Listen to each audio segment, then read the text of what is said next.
we're going to see what this one has for us.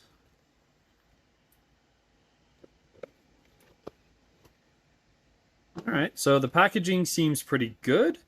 We have a hard cardboard protector here, wrapped in some foam paper.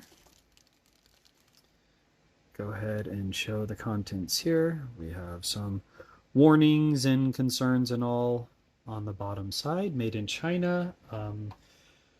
Not sure of my vintage one. I imagine it's old enough that it wasn't made in China, but I guess we might not ever find out. So let's go ahead and unwrap this. Manual. So we have a unsealed plastic bag. It was folded over on itself, and we had some desiccant packs. This is a hard gel. It's almost looks like a couple of beads, and the purpose is to absorb any, not moisture, but humidity out of the air for long-term storage and stuff.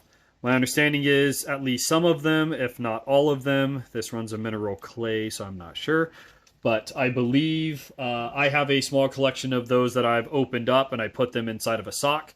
You can microwave it every 6 or 8 months to boil the humidity out of it, and you can keep it in your handgun or rifle storage or safe or wherever you keep them, and it will help with humidity control. So we have 2 caps. They are see-through, so you have the benefit of protecting your lenses while being able to see through them, probably at a diminished amount, if you don't have the time to remove them. These are brand new. Let's see, we'll focus on this one. It's got a pretty decent gouge right there, and I've got 2 gouges on this one. I say gouge. Trust but verify. Let's see. So, while it is cleaner, it is no less scratched. So, right out of the chute, these are already subpar, shall we say. We'll put those over there. We'll get rid of this guy. So, here is the scope all by its lonesome. We're looking at 14 ounces. 14 ounces, so just shy of a pound. 400 grams almost on the dot. With these protectors, we're looking at 20 grams, 0.7 ounces, the whole kit. Still not yet a pound. So that's pretty good. Let's see what we got here. We have Bushnell banner, printed twice. That's the grandfather clock. Everyone should have one. Let's see if the optics themselves... Alright, so to be fair, the lens protectors have protected the lens. So that's good. I can tell there seems to be a lot more weight back here than the front of it. I imagine that would be the case. You would have your main optic here, and you're going to have a series of optics over here, and that would be adjusted by the zoom ring. So moving on to the zoom ring, we have a 3x9.